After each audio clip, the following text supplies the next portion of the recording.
Hola, buenas tardes. Buenas tardes a todas las personas que se están conectando y que no habían tampoco estado nunca en un webinario de la red CAPS. La red es una red de profesionales sanitarias en la que intentamos ponernos al día de los temas controvertidos en la atención a la salud de las mujeres.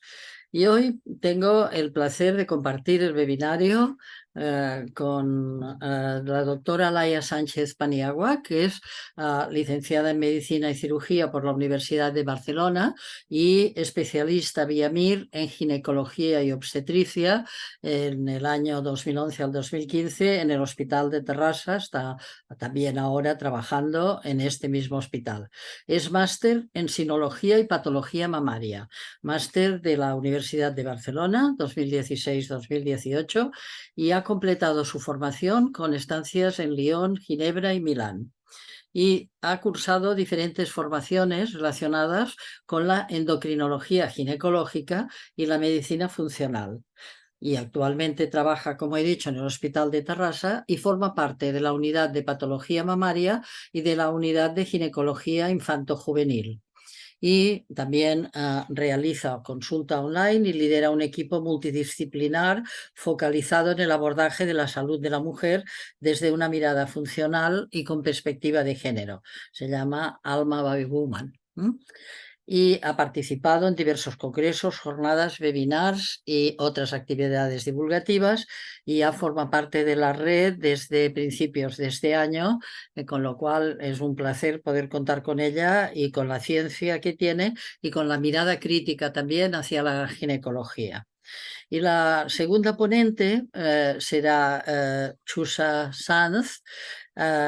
Chusa Sanz es enfermera, nutricionista y divulgadora sanitaria. Está realizando el doctorado y lleva a cabo un estudio sobre el impacto de un suplemento nutricional a base de inositoles sobre la microbiota, el control metabólico y el perfil inflamatorio y la calidad de vida de las mujeres con síndrome de ovario poliquístico. Cuando por razones de trabajo de la red nos encontramos juntas grabando un webinar, estuvimos ya hablando de este tema.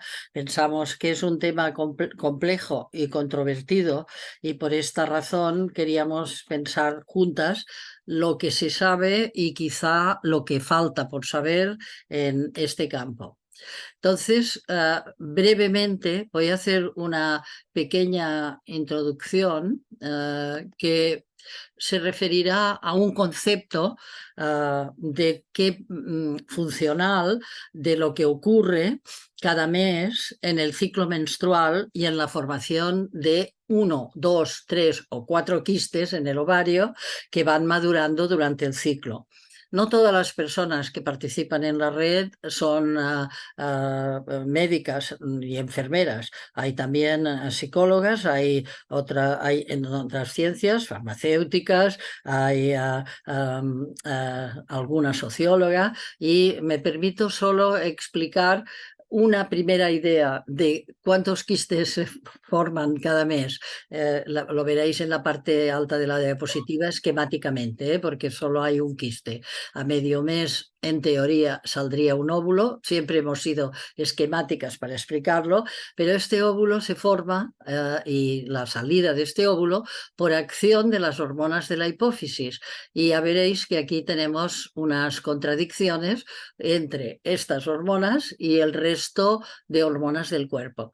Los niveles de estrógenos, recordadlo, se forman en la primera fase del ciclo y días antes de la ovulación ya se empieza a segregar algo de progesterona que tiene un pico hacia el día 20 del ciclo.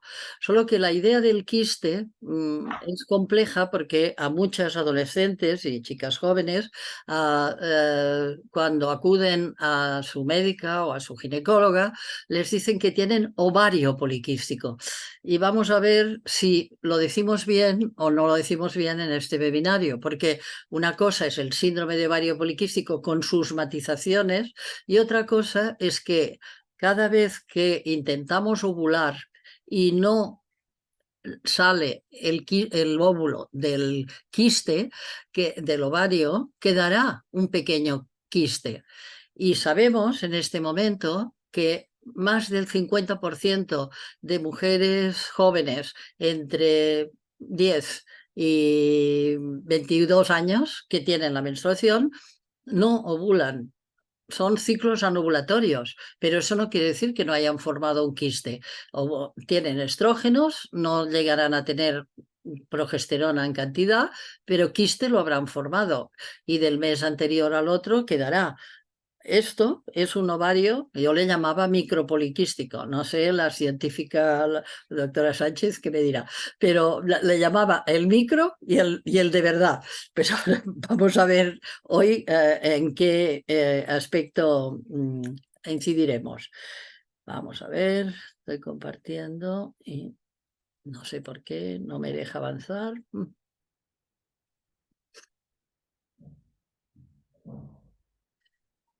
Bueno, ¿se te ocurre, Laia, por qué no me deja avanzar? Puede ser que solo hayas compartido esta diapositiva en concreto. Bueno, yo quería compartir, vamos a ver si ahora Ahora sí, ya se ve. caso me deja avanzar, quizás sí. Vale, segundo concepto importante para entender por qué ovulamos y no ovulamos, porque ahora me podríais preguntar, así sí, un 50% de chicas jóvenes no ovulan, ¿por qué no ovulan? Bueno, pues a ello iremos, pero recordemos que las hormonas no actúan del ovario solo en el útero y formando el endometrio, sino que actúan sobre el sistema nervioso central, que esto fue descubrimiento pues de finales del siglo pasado y actúan modulando neurotransmisores, dopamina y betoendorfina. Y la manera en que lo hacen no es lineal. Por ejemplo, las hormonas pulsan como una guitarra, como un sonido, como una música.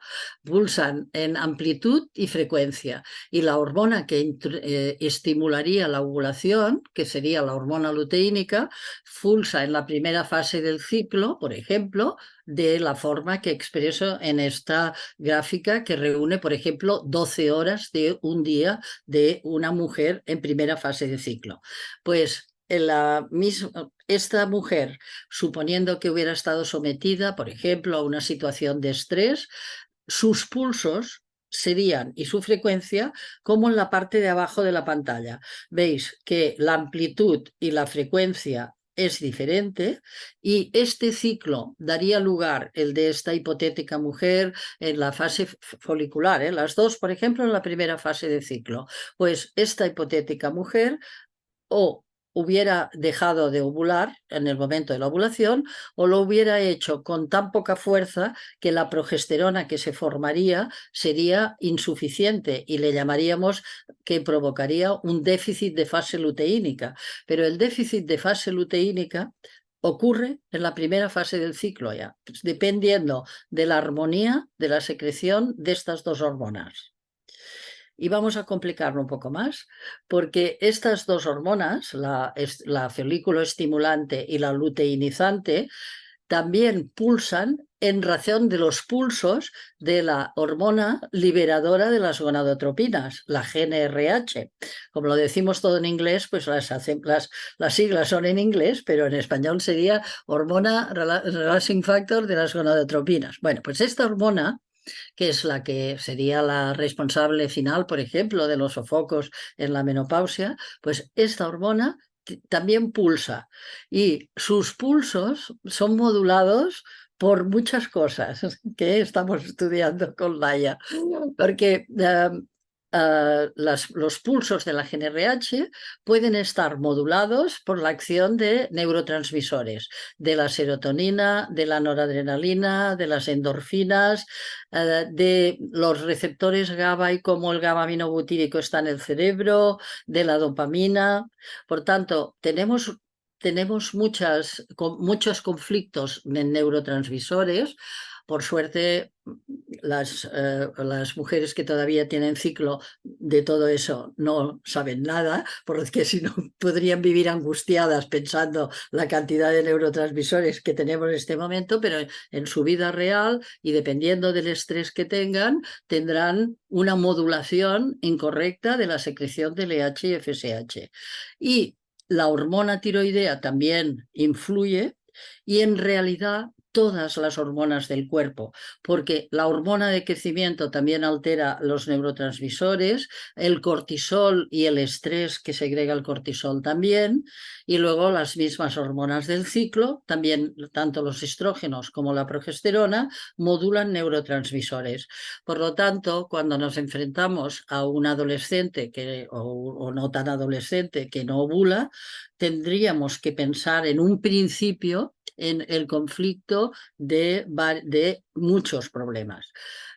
Que cuando yo le llamo funcional, que no sé si lo digo bien, pero en principio pienso, bueno, primero esta chica veo que o tiene muy poca, bueno, tiene una menstruación súper abundante, por tanto seguro que mucha progesterona no tendrá, pues ¿qué le está pasando? Incluso puedo mirarle una curva de temperatura basal, que es barato y que solo puede mirar ella misma, y veo que está sangrando mucho. Bueno, pues primero veré si ovula o no ovula, pero estos ciclos, entre menarquia y 22, 23 años, el 50% serán ovulatorios. ¿Tiene una disfunción tiroidea? ¿Tiene un exceso de hormona de crecimiento? ¿Tiene una alteración en la suprarrenal que se llama hiperplasia suprarrenal congénita de comienzo tardío? Porque si fuera de comienzo precoz, que es desde el nacimiento, tienen que diagnosticarse al año de vida, si no, fallecerían. Pero las de comienzo tardío son compatibles con la vida, pero hay un déficit de 21 hidroxilasa y de 11 beta hidroxilasa que les hace tener hirsutismo también y alteraciones, pero es una patología, por suerte, no excesivamente abundante. Por ejemplo, el país que tiene una hiperplasia suprarrenal congénita más abundante en la población es Israel, porque ya sabéis que el pueblo judío se ha cruzado mucho entre ellos, y como es una patología genética que tiene un gene que dirige estos cambios, pues tienen casi un 17% de población con esta patología. Esto no es, creo que no es nuestro medio en este momento, pero sí que condicionará también ovario poliquístico de origen suprarrenal. El exceso de prolactina también puede alterar la ovulación, y el estrés físico y mental también. Corto y cierro mi parte, porque yo solo quería decir que hay, bueno, que el placer que me supone compartir con la doctora Sánchez y con Chusa Sanz este webinar, porque no encontraba a muchas ginecólogas, aparte de Enriqueta Barranco que tenemos aquí, que le haya gustado la endocrinología ginecológica. Y también he de reconocer que entre mis compañeras y compañeros endocrinos tampoco hay nadie que le interese el ciclo menstrual. A mí me interesó y por eso vine a Madrid a estudiarlo en el tiempo en que, bueno, pues en el año 72, 73 y 74, que a lo mejor unas cuantas de aquí no habíais nacido, pero me interesó el ciclo en aquel momento. Dejo de compartir yo para que pueda compartir Laia. Vale.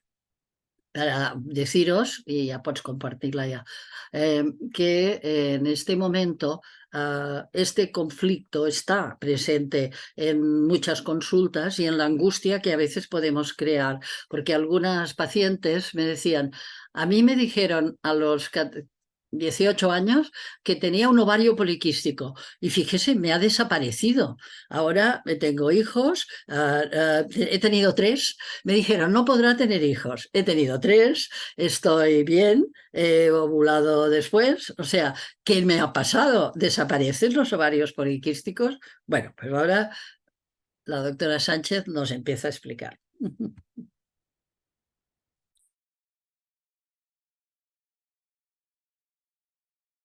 Vale, ¿se me oye? Sí. ¿La pantalla bien? Vale, bueno, pues muchas gracias, porque para mí es un honor estar aquí compartiendo este webinar con Karma, con la doctora Weiss y con Chusa, a las que admiro profundamente, y de un tema pues tan conflictivo y bonito como es el síndrome de ovario poliquístico. Para empezar, vamos a ponernos un poquito en historia, ¿vale? Y, a ver, el síndrome de ovario poliquístico fue descrito por primera vez por Stenen Leventhal en 1935. Yo hasta hace muy poco tengo que reconocer que no ni conocía el nombre de estos señores. Y la describieron como una entidad que se caracterizaba por hirsutismo, es decir, por un exceso de vello en zonas, digamos, típicamente más de distribución masculina, amenorrea, anovulación con un impacto en la fertilidad, obviamente, que se solía asociar con obesidad y que estos doctores describían como característica así específica que encontraban unos ovarios aumentados de tamaño, con muchos quistes y con una corteza ovárica como muy fina, y ellos apoyaban que con la resección parcial de parte de estos ovarios, tanto la fertilidad como los trastornos del ciclo pues desaparecían. Esto fue en 1935, entonces a partir de 1950, que ya se pueden hacer las primeras determinaciones hormonales, pues se empiezan pues, a caracterizar de forma bioquímica este síndrome de ovario poliquístico. Y es en 1980 cuando ya se relaciona unos niveles elevados de insulina con las mujeres que padecían este síndrome ovario poliquístico, y esto era independientemente del peso, es decir, no solo estaba presente en mujeres obesas. Entonces ya se establece pues, el síndrome de ovario poliquístico como un síndrome de resistencia insulínica con hiperandrogenismo. Entonces, desde esta primera descripción del síndrome ovario poliquístico como muy focalizado en unos ovarios aumentados de tamaño, con unas características específicas, a lo que tenemos actualmente, ha llovido mucho.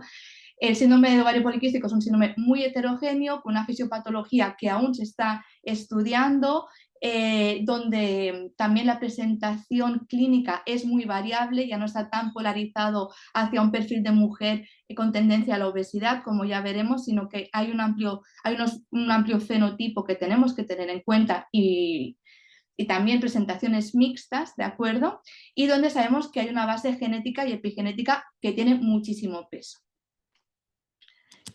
El síndrome ovario poliquístico es la endocrinopatología más frecuente en mujeres de edad reproductiva. Se estima que entre el 5 y el 20% de las mujeres en edad reproductiva lo pueden presentar, y encontramos variaciones raciales y étnicas de las características fenotípicas, sobre todo pues, en las poblaciones latinas, afroamericanas, islandesas, srilanquesas, coreanas y chinas. Es muy importante el diagnóstico precoz, aunque como veremos posteriormente en la adolescencia puede ser un reto, porque este síndrome, que nos puede parecer como de origen ginecológico, realmente es un síndrome con un impacto sistémico, proinflamatorio, que si no se aborda desde mi punto de vista como lo debemos abordar, puede traer consecuencias a corto y largo plazo.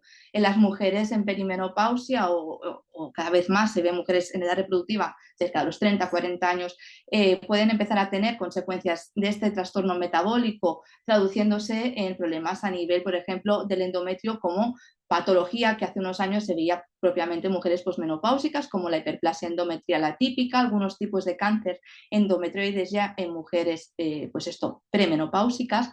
También aumenta el riesgo de síndrome metabólico, síndrome de apneas del sueño, obviamente resistencia a la insulina, diabetes tipo 2, aumento de riesgos cardiovasculares, y todos estos riesgos pueden pues, permanecer hasta la menopausia, obviamente, ¿no? Entonces, incidir en la importancia de un diagnóstico y manejo adecuado ya desde la adolescencia. Vale. Como decía, la clínica es muy variada, ya veremos por qué posteriormente, pero característicamente ya he dicho algunos de los síntomas más frecuentes. Vamos a ver alteraciones del ciclo menstrual en forma de amenorrea o ciclos irregulares, que tanto pueden tener una tendencia hacia ciclos largos de más de 35 o 45 días en función del momento de la etapa reproductiva en la que se encuentre la mujer, o todo lo contrario, también ciclos con tendencia a que sean cortos, una polimenorrea con ciclos de menos de 21 días, perdón. Puede ser también que sean mujeres que tengan dolor de reglas, síndrome premenstrual, pues todas estas alteraciones hormonales asociadas, y por esta inflamación de bajo grado que encontraremos también. Y característicamente también van a presentar signos de un exceso de andrógenos, o sea, de un hiperandrogenismo, ¿no? Ya sea en forma de acné, de hirsutismo o bien de una alopecia androgenética. Puede ser que a nivel de los ovarios presenten o no quistes, sin que esto sea un criterio de exclusión de un síndrome ovario poliquístico, ya lo veremos posteriormente. También podemos encontrar en la exploración física pues, signos de esta resistencia a la insulina y otros síntomas relacionados, pues, como decíamos, de este estado de inflamación de bajo grado o de la alteración de la microbiota a nivel intestinal, también vaginal, es decir, que tenemos que ampliar mucho la mirada porque la clínica es muy, muy florida. En esta imagen lo que os quería mostrar es que, pues esto, lo que decía antes, que tal vez debemos olvidarnos de este síndrome ovario poliquístico más clásico o metabólico, como le llamo yo, que se asocia a las mujeres con esta tendencia a la obesidad, a la resistencia a la insulina. Es decir, que el espectro es muy amplio, como lo podemos ver aquí, y tenemos como dos formas muy polarizadas en los extremos, la que os comentaba, ¿no? Con este síndrome de ovario poliquístico más clásico, y en el lado contrario, este fenotipo más que se asocia con una hiperactivación, como una hiperactivación del eje adrenal, que tiene una tendencia a la producción de andrógenos, a una hiperproducción de andrógenos, y esto es porque pues, estas mujeres ya nacen con ciertos polimorfismos a nivel de enzimas de la suprarrenal que ya hacen que de forma autónoma pues, hiperfuncionen, hiperproduzcan andrógenos, y sería pues este SOP que se relaciona más con la mujer delgada, un fenotipo delgado, atlética, a nivel de personalidad muy autoexigentes, y que según las intervenciones que hagamos también con frecuencia se queda en amenorrea, o sea, se les sobreañade a su síndrome ovario poliquístico una amenorrea hipotalámica. Y entre medio de estas dos polaridades pues encontramos muchas formas mixtas. Uno de los criterios conflictivos es cómo establecemos los criterios diagnósticos para el SOP. En 1990 el Instituto Nacional de Salud estableció pues, los dos primeros, o sea, como unos criterios diagnósticos en los cuales era imprescindible que hubiera, o sea, establecieron que tenía que haber una anovulación crónica con síntomas clínicos o analíticos de un exceso de andrógenos, y también no, con estos dos eran suficientes, ¿vale? Pero en 2003 salen los criterios de Rotterdam. En los criterios de Rotterdam se establecen que era necesario 2 de los 3 que diré a continuación. Como decía, alteraciones del ciclo menstrual, un hiperandrogenismo clínico o analítico y la presencia o no de síndrome, o sea, de los ovarios de características poliquísticas en la ecografía. Con 2 de 3 ya se establecía un diagnóstico de síndrome de ovario poliquístico. Esto daba lugar a múltiples combinaciones y, en consecuencia, a múltiples fenotipos del síndrome de ovario poliquístico. En algunas situaciones, incluso, pues, mujeres que posiblemente podrían ovular, y eso no sería una exclusión del síndrome de ovario poliquístico, o que podrían no presentar un exceso de andrógenos, o que podrían no presentar pues estas características ecográficas de estos ovarios poliquísticos, ¿no? La ecografía de forma característica. Posteriormente, en 2006, esta Sociedad del Exceso de Andrógenos establece los mismos criterios de Rotterdam, pero dice que el hiperandrogenismo es fundamental para establecer el diagnóstico de un síndrome ovario poliquístico. A día de hoy, el Instituto Nacional de Salud ha cogido como los criterios válidos los de Rotterdam, y esos son los que acostumbramos a usar. Es una forma de incluir pues, como, a todas las mujeres con este perfil de síndrome ovario poliquístico, ya que aceptan muchos más fenotipos. Cuando hablamos de alteraciones del ciclo menstrual, ¿a qué nos referimos? Pues nos referimos, como decía, a una amenorrea, es decir, una ausencia de menstruación de más de 90 días después del primer año posmenarquia, ciclos largos de más de 45 días entre el primer y el tercer año después de la primera regla, o más de 35 días a partir del tercer año de la menarquia, o ciclos cortos de menos de 21 días, o presentar menos de 8 ciclos en un año a partir del tercer año de la menarquia, o lo que decía de la amenorrea secundaria. Durante el primer año posmenarquia se considera que cualquier alteración cualquier alteración a nivel de amenorreas o ciclos largos se consideraría normal y no se tendría en principio pues, que considerar una alteración del ciclo.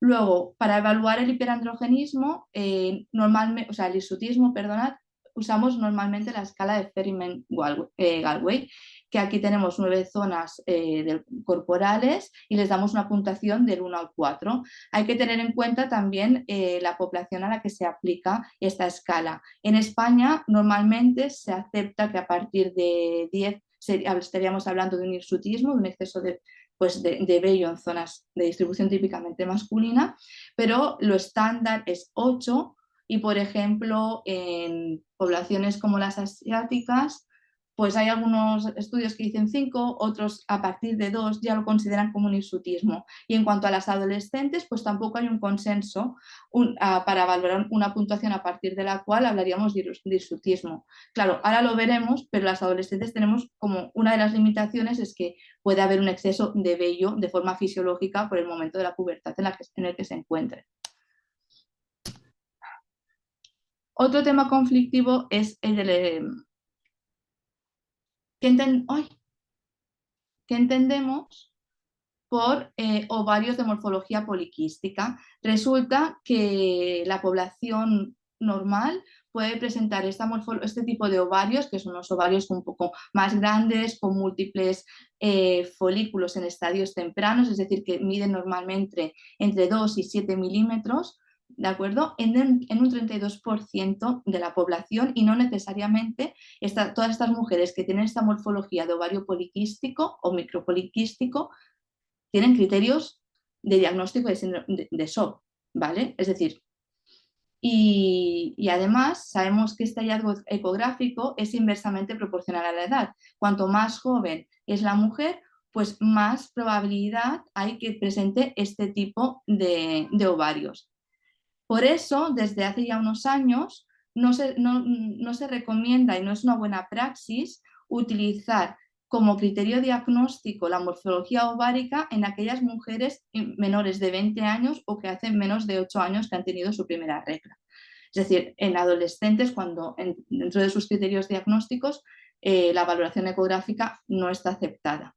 A día de hoy se considera un ovario de morfología polimicroquística aquella que presenta más de 20 folículos por ovario, y se acepta más de 12 cuando el ecógrafo no es de muy buena calidad y tienen que medir entre 2 y 7 milímetros, como decía. O también un volumen ovárico superior a 10 centímetros cúbicos, ¿de acuerdo?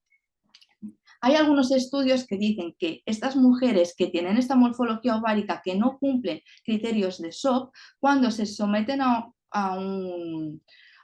por lo que sea, a una técnica de reproducción asistida donde van a tener que tener medicación para estimular los ovarios, tienen una respuesta exagerada a los diferentes fármacos y tienen un riesgo de hiperestimulación, ¿de acuerdo? Pero por el resto sería lo único. Como decía, con los criterios de Rotterdam vamos a presentar diferentes fenotipos de síndrome de ovario poliquístico, donde se van a combinar pues, la presencia o no de los diferentes criterios diagnósticos. Así pues tenemos lo que llamamos fenotipo clásico, que vendría a ser el 1 y el 2. Estos normalmente se caracterizan por un exceso de andrógenos, una alteración del ciclo menstrual. El tipo 1, pues tendremos también la morfología poliquística de los ovarios y asociaciones de alteraciones metabólicas. Pues la resistencia a la insulina, alteraciones en el metabolismo de los hidratos de carbono y otras. El fenotipo 2 sería el mismo que el 1, con la excepción de que no presentan esta morfología de ovario poliquístico en la ecografía. El fenotipo 3 es el que se conoce como lobulatorio. Entonces, en este caso, tenemos un exceso de andrógenos y una morfología de ovarios poliquísticos, pero con ciclos ovulatorios. Y puede asociarse también a algunas alteraciones metabólicas en algunos casos. Y el fenotipo 4 es el no hiperandrogénico. En este caso tenemos una oligoanovulación con ovarios de morfología poliquística. Normalmente no se asocia a alteraciones metabólicas y no hay este exceso de andrógenos. Bueno, eso es un tema bastante controvertido, también hay que decirlo, porque en este caso se describen estos 4 fenotipos, pero hay algunos consensos donde hablan hasta 8 fenotipos diferentes. Claro, son todas las múltiples combinaciones de estos 4 criterios diagnósticos: exceso de andrógenos, hirsutismo. Bueno, aquí usan el hirsutismo como criterio diagnóstico, la alteración del ciclo menstrual o los ovarios de morfología poliquística. Bueno, al final la cosa es personalizar y abordar en función de los hallazgos clínicos y sospechas de mecanismos subyacentes, ¿no? Ya vos, otro tema conflictivo que ya lo he ido como introduciendo es la necesidad de hacer un diagnóstico precoz como medida preventiva a todos estos efectos a corto y largo plazo que puede tener el síndrome ovario poliquístico sobre la salud de la mujer, pero que en la adolescencia es una situación especial, como decía la doctora Weiss, ¿no? O sea, tenemos muchos ciclos que ya van a ser anovulatorios, muchas alteraciones del ciclo que pueden ser como normales durante estos primeros años posmenarquia, y la pubertad en sí también tiene un exceso de andrógenos que va a ser transitorio, ¿no? Entonces, durante el primer año posmenarquia no podemos establecer un diagnóstico de síndrome de ovario poliquístico. Entre el primer y el segundo año lo vamos a poder establecer siempre que tengamos ciclos irregulares, pues ciclos de más de 45 días o un periodo de amenorrea secundaria o una amenorrea primaria después de los 15 años o después de 3 años de aparición de la telarquia y sin menarquia. Y además signos de un exceso de andrógenos a nivel clínico o analítico. Y a partir del tercer año, pues lo mismo, con la diferencia que ya asumimos como ciclos que son largos aquellos que duran más de 35 días y cortos los que duran menos de 21. Pero se tienen que cumplir los dos criterios, tanto los ciclos irregulares como los signos clínicos o analíticos de hiperandrogenismo.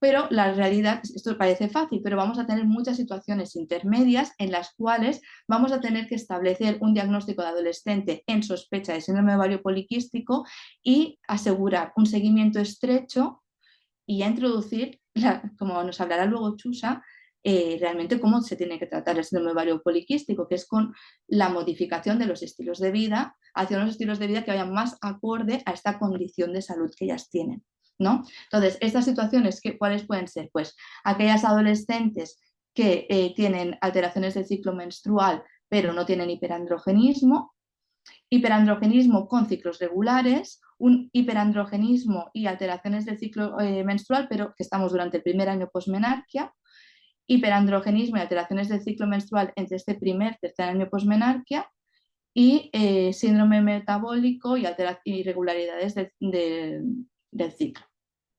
Vale.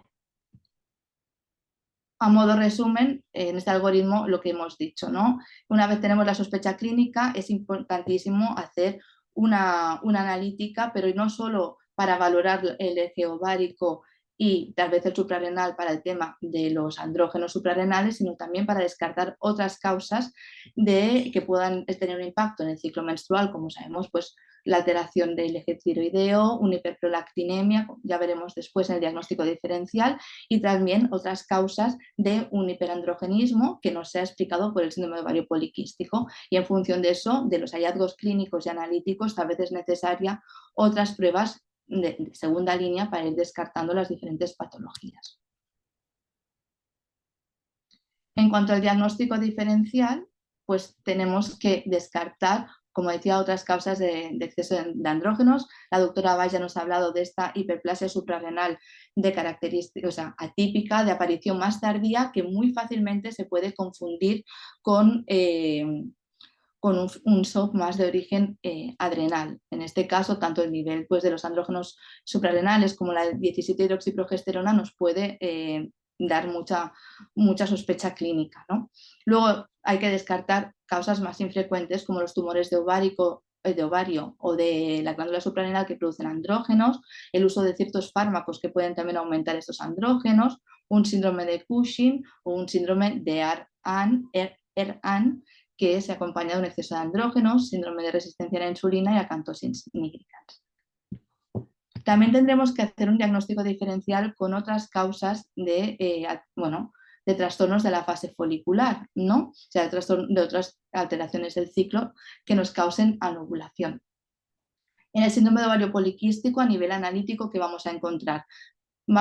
característicamente nos dicen que va a haber una inversión de la ratio de las gonadotropinas LH y FSH, pero hay que tener en cuenta que esto es un dato bastante inconsistente. Vamos a tener muchas situaciones en que las gonadotropinas van a ser normales y eso no nos va a descartar un síndrome de ovario poliquístico.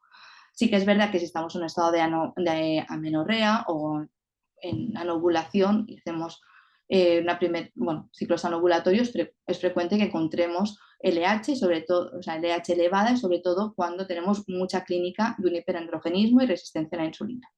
¿Vale? Luego, los estrógenos los podemos encontrar normales, no necesariamente, aquí ponen normal bajo, pero no necesariamente tenemos que tener unos andrógenos, hay unos estrógenos bajos. Igual pasa con los niveles de andrógenos a nivel suprarrenal, pueden estar elevados, pero también pueden estar normales, y la testosterona pasa un poco lo mismo, puede estar elevada, pero también puede estar en unos valores normales. La prolactina en algunos casos la podemos encontrar elevada, sobre todo en aquellos síndrome de ovario poliquístico con esta tendencia más adrenal, porque hay un exceso de cortisol, porque funciona mucho la glándula suprarrenal y este exceso de cortisol puede elevar la prolactina. Y luego el perfil tiroides habitualmente está conservado, los niveles de antimuleriana característicamente van a estar elevados, sobre todo estos síndromes de ovario poliquísticos que tienen estos ovarios pues, polimicroquísticos. Y esto va a ser lo más característico. La 17-hidroxiprogesterona también puede estar normal o levemente elevada. Lo tendremos que diferenciar con la amenorrea hipotalámica funcional, donde característicamente los estrógenos van a estar bajos y las gonadotropinas suelen estar bajas, sobre todo la LH, ¿vale? Luego también con síndrome, con una insuficiencia ovárica prematura, donde ahí las gonadotropinas van a estar muy elevadas y los estrógenos habitualmente bajos. Luego, como decíamos, con la hiperplasia suprarrenal congénita, donde normalmente la hidroxiprogesterona está más alta y los andrógenos también suelen estar mucho más altos que no en un síndrome de ovario poliquístico. Y luego con la hiperprolactinemia, donde los niveles de prolactina serán normalmente más elevados que los que podemos encontrar en un síndrome de ovario poliquístico.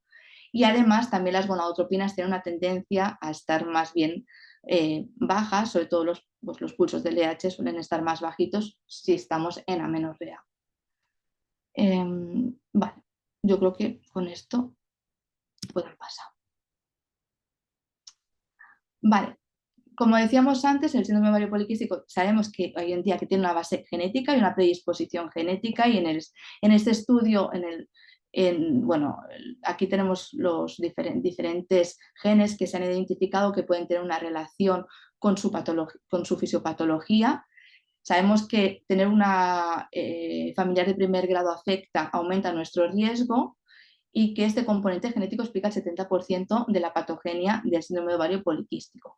Ya se han identificado más de 100 genes descritos, sobre todo con mecanismos relacionados pues, con la resistencia a la insulina, el funcionamiento correcto del eje hipotálamo-hipófisis gonadal, es decir, relacionados con el receptor de la LH, de la FSH, también de la hormona coriónica humana, y también diferentes genes relacionados con la inflamación crónica.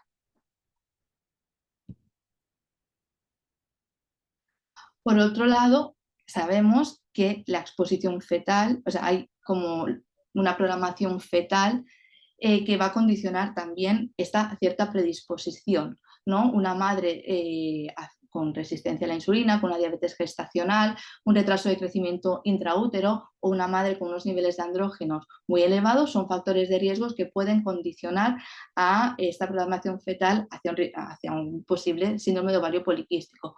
Obviamente, el exposoma de estos primeros años, los 2 primeros años de la vida tras el nacimiento y de su infancia y pubertad, pues condicionarán el desarrollo o no de este síndrome de ovario poliquístico.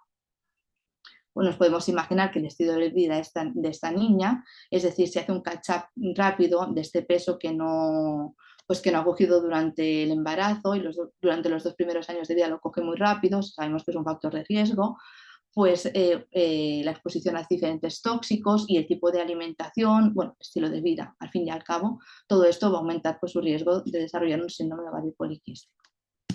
Irá acompañado seguramente de una menarquía prematura. Esto se ve más en las niñas que van a presentar un síndrome ovario poliquístico más clásico, más un fenotipo tipo 1. En las que presentan un síndrome ovario poliquístico más hacia un perfil adrenal, suele ser todo lo contrario, suelen presentar menarquías un poquito más tardías, hacia los 15 o incluso 16 años, o son una causa frecuente de amenorrea primaria. Vale, hay muchos mecanismos implicados, pero los 4 principales que más se conocen o de los que más se hablan, ya hemos visto un poco, tiene que haber un hiperandrogenismo ovárico o suprarrenal, es decir, un exceso de andrógenos a nivel de los ovarios a la suprarrenal, una foliculogénesis alterada, un aumento de la resistencia a la insulina y una disfunción del eje neuroendocrino. Puede ser que en función del fenotipo, obviamente, va a haber unos mecanismos que van a predominar más que otros, ¿no? En cuanto a esta alteración del eje neuroendocrino, sabemos que la progesterona es el principal regulador de los pulsos de la GnRH que ya ha comentado la doctora Weiss. Entonces, ¿qué encontramos en el síndrome ovario poliquístico? Vemos que normalmente la progesterona lo que hace es inhibir la producción de las gonadotropinas a nivel hipofisario y también de los pulsos de la GnRH. Pues vemos que en el síndrome ovario poliquístico hay una resistencia a esta retroalimentación negativa de la progesterona y esto se traduce en una mayor frecuencia, de estos pulsos de la GnRH, de los pulsos de la LH, tanto en frecuencia como en amplitud. Por contra, hay una pérdida de sensibilidad de los pulsos de la FSH y esta hiperactivación de los pulsos de la LH se traduce en un exceso de andrógenos. Además, la testosterona también como que ayuda a que esta LH esté más alterada porque disminuye la sensibilidad de estos pulsos de la GnRH a nivel hipotalámico.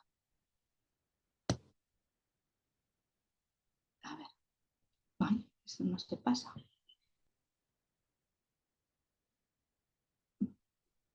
Vale. Entonces, normalmente en un ovario que funciona correctamente, tenemos que en las células de la teca del folículo ovárico se va a producir los andrógenos gracias a la estimulación de la LH, de acuerdo, que van a expresar, bueno, pues una maquinaria enzimática que va a convertir los derivados de la progesterona en andrógenos. Entonces tenemos la enzima P450C17, que es la más famosa, que está catalizada por diferentes enzimas como la 17-alfa hidroxilasa y la 17-alfa liasa, que van a ir controlando esta producción de andrógenos que luego pasarán a las células de la granulosa, donde se van a convertir a estrógenos. Esto es lo que pasa en una célula normal de un ovario no poliquístico. ¿Qué pasa en las células de la teca de los ovarios poliquísticos? Pues sabemos que hay como una hiperactivación, como vemos en este dibujo, en este esquema, vemos que hay como una hipersensibilidad a la LH, ¿de acuerdo? Y que esto se va a traducir como que hay más receptores de LH, actúa más la LH y que hay una mayor expresión de estas enzimas que comentábamos, de la 17-alfa hidroxilasa y la 17-venteliasa, entonces se van a estar produciendo muchos andrógenos. Además hay factores externos como la insulina o el factor de crecimiento insulínico que también se unen, regulan positivamente este receptor de LH, va a estimularlo más. Entonces, claro, pues cuando tenemos una situación de un exceso de insulina, ¿vale? Por un lado, vamos a ver que va a estar alimentando esta producción de andrógenos, pero además, cuanto más insulina hay, más factor de crecimiento insulínico libre habrá y estará todo como un círculo vicioso. Vale.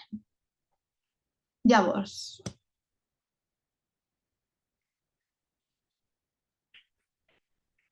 Antes he dicho que, bueno, vale.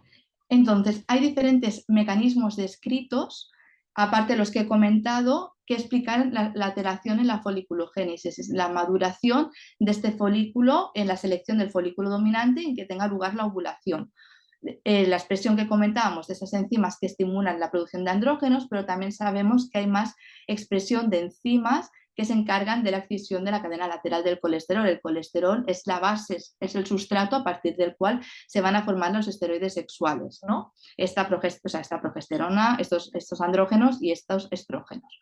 Hay una disminución de la aromatasa, que es como la maquinaria que produce, que sintetiza los estrógenos. Entonces, esto va a hacer que favorezca la producción de de andrógenos que se vayan acumulando, testosterona, a nivel ovárico. Luego también, ¿qué tenemos? Una respuesta alterada a los receptores de la LH, también a los de la FSH y a los de la hormona coriónica humana. Luego se han descrito diferentes vías de señalización alteradas de factores de crecimiento, como la TGF-beta o la FOX3, y luego también hay algunas teorías que hablan sobre la alteración de los factores reguladores que son independientes de la FSH, entonces que también explicaría pues, que ya este inicio de la foliculogénesis esté alterada. Decíamos que, bueno, que los ovarios poliquísticos tienen unos niveles de antimuleriana elevados, ¿vale? Y esto también se habla mucho del factor que tiene, o sea, el papel que tiene estos niveles elevados de la antimuleriana en la foliculogénesis. Las mujeres con síndrome de ovario poliquístico, lo que vemos con ovarios poliquísticos en ecografía es un montón de folículos en estadios preantrales y antrales, es decir, muy inmaduros, donde es el momento en que más se produce esta hormona. Esta hormona tiene la capacidad de inhibir la maduración folicular que depende de la FSH. Inhibe también la selección del folículo dominante, inhibe aún más la aromatasa, ¿vale? Entonces, al final, es un marcador indirecto de un exceso de andrógenos. Y además también tenemos receptores de antimuleriana a nivel de las neuronas del hipotálamo, o sea, a nivel de las neuronas hipotalámicas de la GNRH, con lo cual hay diferentes teorías que explican que la antimuleriana también está implicada en algunas acciones extragonadales del síndrome de ovario poliquístico.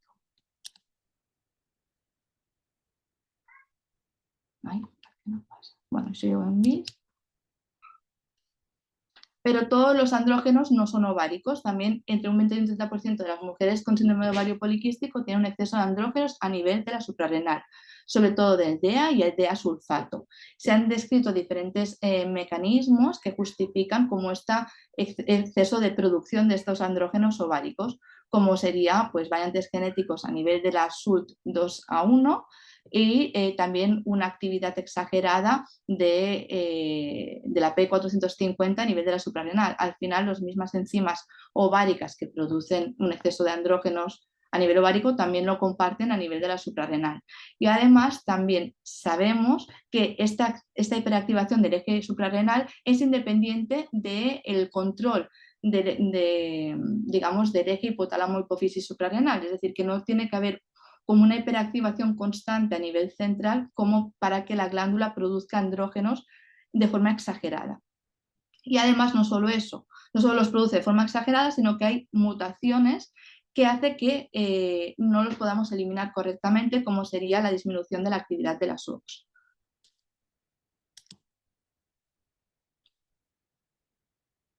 ¿Qué pasa cuando además tenemos un exceso de insulina? El exceso de insulina va a favorecer un exceso de andrógenos, va a producir una caída del transportador del transportador de la SHBG, ¿vale? Que es la hormona, o sea, el transportador de los andrógenos, entonces se van a ir acumulando más andrógenos, ¿vale? Favoreciendo pues este estado de exceso de hiperandrogenismo. Tenemos diferentes mecanismos que se han relacionado con esta resistencia a la insulina, ¿vale? Que están tanto a nivel del receptor de la insulina como por un incremento de los ácidos libres y además por un incremento de citoquinas y andrógenos que favorecen pues, este estado de hiperinsulinemia. Pero es que a nivel más extragonadal sabemos que a nivel hepático y a nivel del tejido adiposo hay algunas alteraciones que también favorecen este estado de hiperinsulinemia, ¿vale? Com anem una mica mal de temps, pues lo voy a saltar. Y cada vez más se habla de otros mecanismos como pues, lo que comentaba antes, una alteración de la microbiota intestinal puede ser una de las causas del síndrome de ovario poliquístico, una inflamación de bajo grado, el estrés oxidativo. Cada vez son más mecanismos que puede ser que sean la base real que justifique todas estas alteraciones que hemos estado comentando ahora, que creemos que son la fisiopatología de este síndrome, que como vemos es muy complejo. A nivel de la microbiota, que es un tema que está en auge a día de hoy, sabemos que es un mecanismo potencial del síndrome ovario poliquístico, porque la permeabilidad intestinal lo que va a hacer es que se aumente la endotoxemia, es decir, la endotoxemia, que los lipopolisacáridos pues produzcan una reacción a nivel inmunitario hacia una activación del sistema inmunitario, respuestas inflamatorias más exageradas, que esto lo que puede hacer es interferir en el receptor de la insulina, aumentar los andrógenos y, en consecuencia, interferir en el crecimiento folicular, por ejemplo. La vitamina D no la podemos dejar fuera de este webinar. De nuevo, la vitamina D un déficit de vitamina D se relaciona con exceso de andrógenos, ¿vale? Y también favorece que este transportador de los andrógenos, de estas HCG, esté cada vez más baja, aumenta la paratormona, con el impacto que esto puede tener también a nivel de la fertilidad, aumenta la resistencia a la insulina, favorece también el sobrepeso. Bueno, en fin, como vemos, la vitamina D también tiene un papel muy importante y toda mujer debería ir en su analítica con una determinación de vitamina D. Aquí tenéis un resumen de todo lo que hemos estado hablando, más o menos. Entonces, en el tratamiento del síndrome ovario poliquístico, ¿qué deberíamos tratar? Lo que se trata a día de hoy son los síntomas. Vamos a tratar el acné, vamos a hacer que sangres o vamos a mejorar tu hirsutismo, que está bien, pero realmente lo que tenemos que intentar modular son los diferentes mecanismos que producen estas alteraciones, ¿no? O sea, deberíamos modular la sensibilidad a la insulina, aumentar la sensibilidad del folículo a esta FSH, mejorar el detox androgénico, recuperar estos pulsos de la GnRH que están alterados y, por supuesto, mejorar microbiota, estrés oxidativo, inflamación. Entonces, mi pregunta es, ¿esto lo podemos hacer con los anticonceptivos hormonales? ¿Qué es lo que realmente se estaba dando hasta el día de hoy para tratar el síndrome ovario poliquístico? Hombre, pues es una visión y un abordaje bastante simplista, ¿no? Como comentaba antes, la primera intervención es la modificación del estilo de vida a nivel de alimentación, ejercicio físico, bueno, todo esto lo veremos ahora con Chusa, y además, de forma concomitante, pues valorar diferentes tratamientos médicos o nutracéuticos, es decir, fitoterapia, polivitamínicos, minerales, que nos ayuden a modular todo este contexto, ¿no? Bueno, aquí os he puesto algunos ejemplos, ¿no?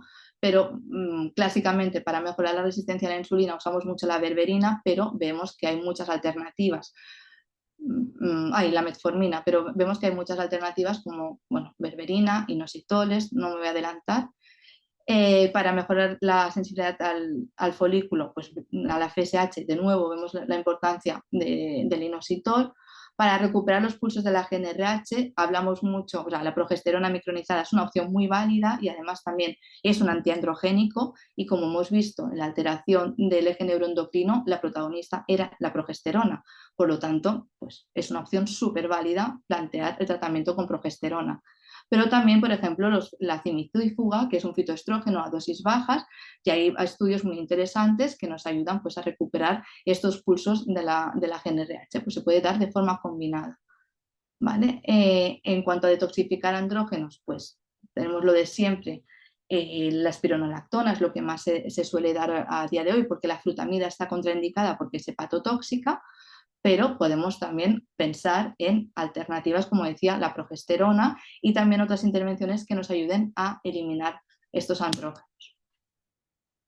Bueno, os pongo para acabar este estudio donde se demuestra que tras administrar progesterona micronizada en fase folicular mejoraba los niveles tanto del OMA-R, que es pues el parámetro que usamos para valorar la resistencia a la insulina, los niveles de 17-hidroxiprogesterona también mejoraban, se vio un efecto antiandrogénico, una recuperación de los pulsos de la GnRH al disminuir los niveles de LH y algunas mujeres incluso referían que pues, mejoraba el descanso nocturno, su clínica intestinal y el dolor articular. Por lo tanto, pensemos en la progesterona. Y ya está. Bueno, no se oyen los aplausos porque estamos en webinar, pero Luisa, compartirás conmigo que de simple esto no tiene nada. O sea que de lo que sabíamos hace 40 años a la actualidad, aquí hemos avanzado y también complicado, pero estamos más al lado de la diversidad de la realidad. Y ahora doy la palabra a Chusa para que nos hable de sus investigaciones, pero también de su ciencia, en el campo de intentar cambiar estilos de vida y nutrición. Por lo tanto, Chusa, tienes la palabra. Bueno, pues primero que nada, muchísimas gracias. La verdad es que estoy muy contenta de poder compartir este espacio con vosotras. Yo, pues bueno, os voy a contar, como ya ha comentado las compañeras Laia y Carmen, de lo que tiene que ver la parte más de estilo de vida, ¿no? La teoría es muy bonita, pero esto lo tenemos que aterrizar a una consulta real con mujeres reales, con su propia situación y bueno, esto ya os digo que se complica. Como ya os he explicado también Laia y Carmen, pues bueno, al final el SOP es una afección común que va a afectar a las mujeres en edad fértil, pero que las consecuencias van a ser mucho más allá de la reproducción, ¿no? Esto también es un error, el centrarnos únicamente en la parte como reproductiva, cuando en realidad pues la parte metabólica es muy importante y la parte psicológica, que también la tocaré brevemente, porque bueno, yo psicóloga no soy, pero sí que es algo que tenemos que tener en cuenta, sobre todo en el abordaje nutricional. Y pues como os decía, ¿no? El abordaje a través del estilo de vida, siempre pensamos en la dieta, la actividad física, ¿no? Que es como las primeras líneas de tratamiento, que de hecho ya está súper descrito, ¿no? En las directrices internacionales basadas en la evidencia de este síndrome, pero también cuando hablamos de estilo de vida, tenemos que pensar en otras esferas, como pueden ser pues el estrés, como puede ser el sueño, el descanso, ¿no? Incluso los hábitos tóxicos, como veis aquí en esta ruedecita, pues se refleja muy bien. Me gusta bastante esta representación porque, bueno, pues cuando tratamos el SOP y cuando la tratamos de manera global, ¿no? Por eso cuando escucho a Laia, ¿no? A Carmen, a médicos así, que no se centran únicamente en lo que es la clínica, ¿no? O el síntoma, al final lo que estamos haciendo es poner el foco en la persona y no en la enfermedad. Para mí esto es fundamental porque muchas veces las mujeres tienen como esta pertenencia, ¿no? De yo tengo SOP y es como si yo fuera un SOP con patas, ¿no? Y es como no, primero vamos a quitarnos esto, somos nosotras con nuestras circunstancias y a ver qué cosas podemos mejorar. Pensar también en la salud como más que la ausencia de enfermedad, pues también nos hace incorporar como en esta ecuación esas necesidades mentales, emocionales, físicas, ambientales, sociales, ¿no? Que al final, pues bueno, van a impactar de una manera directa en la salud, aunque es como que siempre volvemos a la dieta y el ejercicio, la dieta y el ejercicio, ¿no? Que esto, pues obviamente es lo que vamos a tratar en más profundidad, pero no podemos dejar esas esferas de lado. También reconocer la personalidad. Uy, perdonad que no he puesto esto aquí. ¿Estabais viendo esto? ¿No, verdad? Yo estaba aquí. Perdón. Es lo que os estaba diciendo de la rueda. Reconocer, ¿no? Que tenemos una, o sea, que cada persona va a ser ella y su circunstancia, ¿no? Como ya os he dicho, sin tratar de centrarnos únicamente en esas necesidades como tan evidentes, ¿no? Ahora luego os explicaré un poquito más a lo que me refiero. Y también la importancia de esa relación terapéutica, ¿no? Hacer ese hincapié, por decirlo de alguna manera, en la autonomía y también en la responsabilidad de la paciente, ¿no? Yo creo que ya estamos huyendo bastante de este sistema jerárquico paternalista en el que a veces nosotros como profesionales o vosotros como médicos ordenamos y el paciente como que cumple órdenes, ¿no? Pues ahora ya es como que hay un abanico de opciones y se debe pues negociar un poquito lo que es el tratamiento. El caso es que el estilo de vida, pues bueno, va a ser fundamental en el manejo del SOP. El año pasado, en 2023, se actualizó la Guía Internacional basada en evidencia para la evaluación y gestión del SOP, ¿vale? La anterior fue de 2018 y bueno, pues en ella se recogen algunas de las recomendaciones de estilo de vida que os voy a ir contando un poquito en este webinar. Bueno, veréis que está catalogado, ¿no? Las recomendaciones tienen como un grado de evidencia, de calidad variable, de menor a mayor, ¿vale? Es decir, es muy interesante porque al final es como un compendio, ¿no? De todo lo que tenemos en la mano Y pues obviamente aquí luego, dependiendo de cada caso, unas cosas irán mejor y otras irán peor. Aquí nos dice a nivel de estilo de vida, en un grado de evidencia alta, aunque es verdad que de baja calidad, ¿no? La calidad es la certidumbre, ¿no? Lo que es bueno, esto está basado está adaptado del grade, ¿vale? Digamos que tiene como muy poca confianza en la estimación del efecto, ¿vale? Pero bueno, que aún así sí que es una evidencia alta. Nos indica que la intervención en el estilo de vida, ejercicio solo o dieta combinada con ejercicio más estrategias de comportamiento, que esto es muy importante, se deben recomendar a todas las mujeres con SOP, ¿vale? ¿Por qué? Pues porque se ha visto que el estilo de vida es muy importante. Lo que decía Laia, tenemos un anticonceptivo, ¿no? Tenemos una terapia hormonal que va a estar muy bien, pero si no la acompañamos con más cosas y incidimos en otros mecanismos que están sustentando este síndrome, pues puede ser que nos estemos quedando cortas o estemos dando una solución a alguien que no pueda tomar una píldora, por lo que sea. Entonces, pues bueno, ¿con qué finalidad se tiene que hacer esta recomendación? Pues con la finalidad de mejorar la salud metabólica, incluida esa adiposidad central, que también va a ser muy importante, y el perfil lipídico. Los comportamientos del estilo de vida, es lo que os digo, ¿no? Se tienen que recomendar a todas, pero también para aumentar esa salud general y para aumentar la calidad de vida, ¿no? Más allá de la composición corporal, del peso, que obviamente pues va todo como de vuelta, ¿no? Está todo en la misma caja, por decirlo así. Si hacemos zoom en lo que es el tratamiento nutricional, veremos que los objetivos terapéuticos del tratamiento dietético se van a dividir en objetivos a corto plazo y a largo plazo. A corto plazo, pues obviamente, ¿dónde vamos a poner el foco? Pues en esa pérdida de grasa. Sabemos que la grasa es un órgano endocrino. Vamos a mejorar la resistencia a la insulina a su vez, no siempre, a través de la pérdida de peso, que también veremos. Mejoraremos los síntomas del SOP como el hirsutismo, ¿no? Si mejoramos la resistencia a la insulina, y también de paso mejoraremos la fertilidad. Esto es algo que también agobia mucho porque muchas mujeres que se quieren quedar embarazadas pues no ovulan, ¿no? Y tienen como esta carga de más. Como además el SOP tiene una implicación metabólica en el 80% de los casos, estos objetivos a largo plazo van a ser disminuir el riesgo de sufrir diabetes mellitus tipo 2 y también disminuir el riesgo cardiovascular y ciertos cánceres asociados con el SOP, como puede ser el de endometrio, ya sea porque hay todo el tema insulínico, ya sea porque tiene un hiperestrogenismo de base, estrés oxidativo, inflamación crónica, ¿vale? Es decir, es todo el combo. La dieta es un factor ambiental modificable, es decir, que es algo que podemos cambiar. Por tanto, si es algo que se puede cambiar y con educación podemos mejorar, pues aquí hay que poner el foco. Puede mejorar la sintomatología del SOP porque puede mejorar los niveles de testosterona. Podemos mejorar la circunferencia de la cintura y la proporción cintura-cadera. Podemos mejorar la insulina. Podemos mejorar el hirsutismo. Podemos incluso mejorar el índice de andrógenos libre.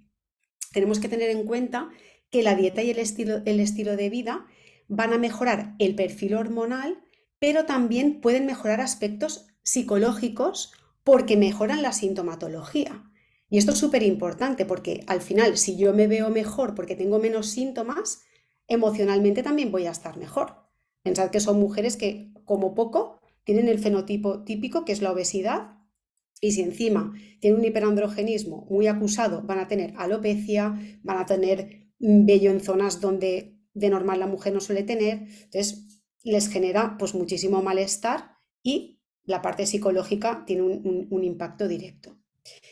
Como os decía, lo frecuente es que la paciente con SOP presente un porcentaje de grasa elevado. Esto es lo frecuente. Va a ser alguien que además lleva a sus espaldas muchas dietas fallidas y mucha frustración, ¿vale? Es decir, esto se junta con todo el pack, ¿vale? O sea, no vamos a llegar nosotros, vamos a decir, mira, lo que tienes que hacer es perder peso y con esto te vas a mejorar. Esta persona seguramente lo ha probado todo y si no lo ha probado, pues en ello estará empezando el camino. Entonces, algo muy esperanzador es decirle que por poco que mejore esa composición corporal, va a mejorar la sintomatología, porque pensar que una cantidad mínima de pérdida de grasa de alrededor del 5 o 10% va a ser suficiente para mejorar la clínica del SOP. Entonces, bueno, debemos de ser conscientes de que son pacientes que tienen problemas además para perder este peso, ¿vale? Obviamente los mecanismos pues son desconocidos, muchos de ellos, pero es así. Son pacientes que acumulan grasa muy fácilmente y que además les cuesta mucho perder esa grasa. Sabemos que les cuesta más que a mujeres sin SOP. Por eso, prevenir ese acúmulo de grasa va a ser fundamental. De ahí que en el momento se haga el diagnóstico, como muy bien ha dicho Laia, tú en el momento de hacer el diagnóstico ya empieces a monitorizar el riesgo metabólico y empieces a recomendar los buenos hábitos de vida. Porque una vez empieza a aumentar ese porcentaje de grasa, se complica el perderlo, ¿vale? Entonces, bueno, prevenir el aumento de grasa va a ser vital, además sabiendo que esa distribución de la grasa también va a ser importante. Pensad que parte de esa grasa se acumula a nivel central debido a ese hiperandrogenismo y también se va a acumular a nivel visceral. Esta distribución, pues bueno, está asociada a ese mayor riesgo metabólico, a ese empeoramiento de los síntomas, incluso en mujeres delgadas, que eso también es muy importante, ¿no? A veces decimos, como eres delgada, por mucho que tengas SOP no tienes riesgo metabólico. Sí, tienes el riesgo metabólico, lo único que no tienes es el agravante de la obesidad, pero incluso en mujeres delgadas el porcentaje de grasa visceral se ha visto que es más elevado. Entonces, bueno, ¿por qué pasa esto, no? ¿Por qué las pacientes acumulan más grasa y les cuesta perder? Pues bueno, los mecanismos que van a contribuir a esto no lo sabemos, no se comprende bien.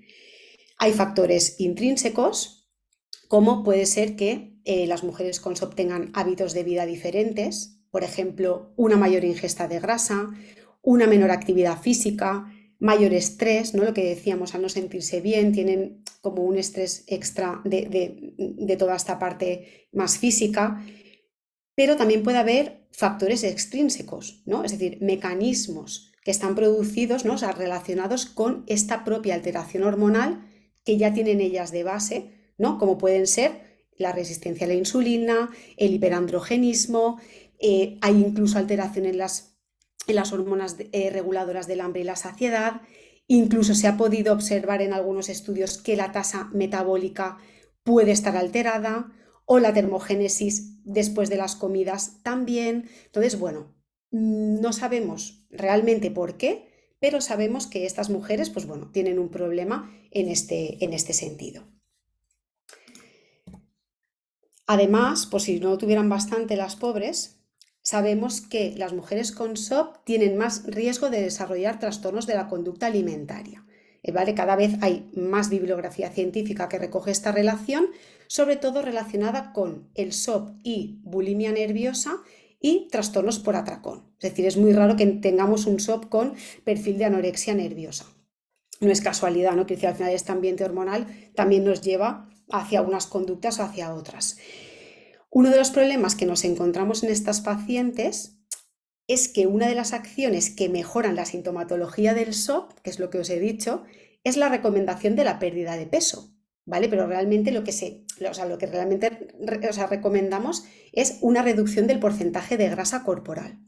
Entonces, bueno, se recomienda perder peso para mejorar el SOP, que este objetivo no está mal planteado, porque obviamente ya sabemos cuál es el mecanismo de base, pero si reconocemos que en muchos casos es muy complicado porque tienen múltiples barreras que les impide llegar a esta pérdida de peso y a su mantenimiento, ya sean estas causas extrínsecas o intrínsecas como hemos comentado, aquí es donde entra la parte psicológica, ¿vale? Por eso el manejo médico del SOP se beneficiaría, enormemente de la inclusión de enfoques psicológicos y conductuales. De hecho, diferentes autores ya recomiendan el cribado de depresión y TCA en los casos de SOP. Es decir, que cuando tenemos un SOP directamente ya, antes de hacer la recomendación de pérdida de peso, tendríamos que decir, vale, esta persona tiene riesgo de trastorno de la conducta. Realmente, a mí siempre me gusta decir, vale, ¿y esto por qué es así? ¿No? Es decir, ¿por qué estas personas tienen más riesgo de TCA? Aunque es evidente que, pues por todo el ambiente hormonal, por toda la circunstancia, por toda la carga, pero las manifestaciones de hiperandrogenismo, los trastornos reproductivos, metabólicos, esa alta prevalencia de obesidad, pues van a contribuir a la insatisfacción corporal, ¿vale? Es decir, al final no nos vemos bien, por tanto somos carne de cañón de trastorno de la conducta alimentaria. Tenemos una mezcla muy explosiva por esta parte. Pero es que además también nos tenemos que ir más a la parte fisiológica y entender que el hiperandrogenismo, por ejemplo, puede alterar el equilibrio del sistema nervioso, ¿no? Algo que también se ha relacionado con la depresión. Además, puede estimular el apetito, aumenta la ansiedad, por tanto, tengo más riesgo de atracón. También la hiperinsulinemia puede contribuir al comportamiento de estos atracones porque los niveles elevados de insulina nos van a llevar a hipoglucemias reactivas, ¿vale? Y por tanto, voy a tener más ganas de comer alimentos y sobre todo si pueden ser carbohidratos que me suban rápidamente la glucosa, ¿vale? Entonces, pues bueno, niveles alterados de insulina también van a contribuir ese aumento de peso, ¿no? Muchos casos van a tener este efecto yo-yo. Y esto es súper importante. Hay que pensar que una vez el fenotipo obeso está completamente desarrollado, se van a generar adaptaciones. Esto los nutricionistas estamos cansados de verlo. Es decir, existe un punto en el que hay un ajuste de peso corporal, ¿vale? De alto equilibrio que se llama. Y esto es lo que nos hace que el mantenimiento de la pérdida de peso se complique. ¿Por qué? Porque nuestro cuerpo está diseñado para la escasez, para que para no perder energía. Entonces, si estamos todo el rato en el ciclo de la dieta, al final llega un punto en el que, ¡pum!, por muchas cosas que yo haga, aquí está el set point que no se puede mover, ¿no? Y tenemos que empezar a inventarnos cosas. Entonces, pues bueno, tanto el hiperandrogenismo como la hiperinsulinemia, pues van a generar en sí este círculo vicioso. Al final, pues ambos mecanismos, ¿no? A través de este aumento de grasa, la inflamación, los síntomas clínicos, la insatisfacción corporal, ¿no? Van a ayudar a desencadenar este TCA. Como podéis ver en la imagen, ¿no? Como muchas vías de entrada, muchos mecanismos implicados y bueno, de nuevo lo mismo, ¿no? No entendemos muy bien, pero sabemos que estas mujeres por sus vivencias y por todo este ambiente hormonal tienen más riesgo y lo tenemos que tener muy claro en la cabeza, ¿no? Que antes de hacer esta recomendación, pues bueno, hay que pensarlo.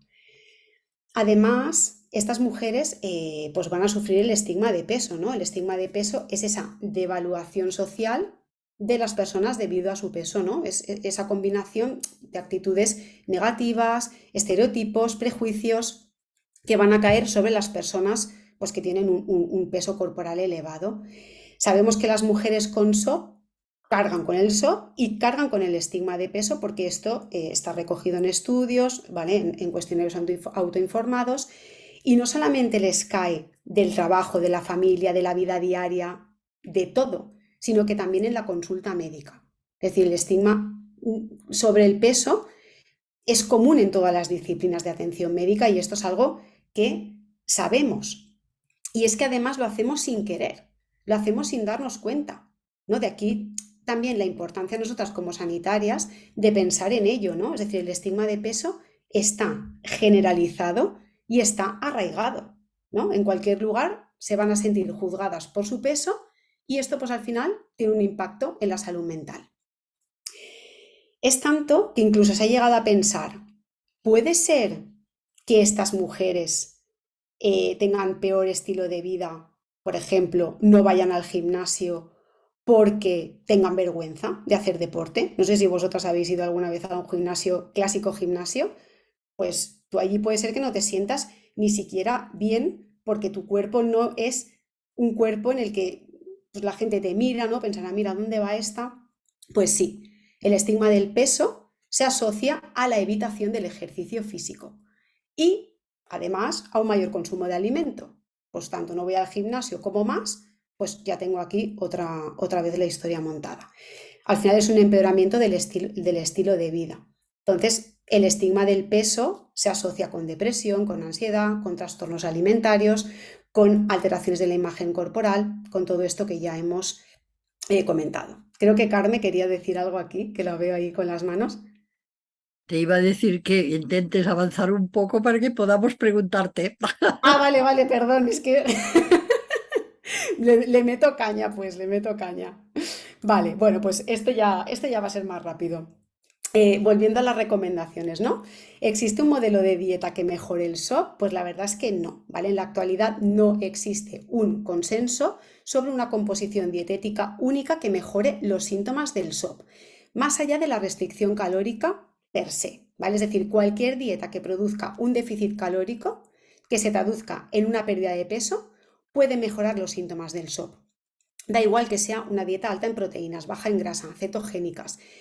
Ahora estamos en una era en la que todo el mundo se saca fórmulas nutricionales de, pues hay que retirar lácteos, hay que retirar no sé cuántos, ¿no? O sea, como que demonizamos alimentos y esto no es verdad. Entonces, pues bueno, al final esa dieta tiene que ser individualizada, equilibrada, ¿vale? Y no va a ser diferente a las pautas poblacionales de cualquier ciudadano en el mundo, con sus matices, ¿vale?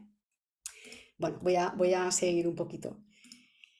A pesar de que no hay una dieta para mejorar el SOP, sí que existe un cuerpo emergente de evidencia que sugiere que algunas estrategias dietéticas pueden producir efectos favorables en las características del SOP independientemente de la pérdida de peso. Y aquí es donde tenemos las dietas bajas en carbohidratos o de baja carga glucémica. ¿Vale? Bueno, esto lo iba a explicar un poco más, pero como no me da tiempo, pues voy a saltar aquí directamente y luego ya si queréis profundizamos. La composición de la dieta, independientemente de la pérdida de peso, puede influir en lo que es la sensibilidad de la insulina, ¿vale? De hecho, hay un par de revisiones sistemáticas donde se pudo comprobar esto. Igualmente, en conjunto, ¿vale? Todos estos hallazgos sí que sugieren que se podría recomendar dietas con una variedad de composición diferente, pero da igual el nombre que le pongamos.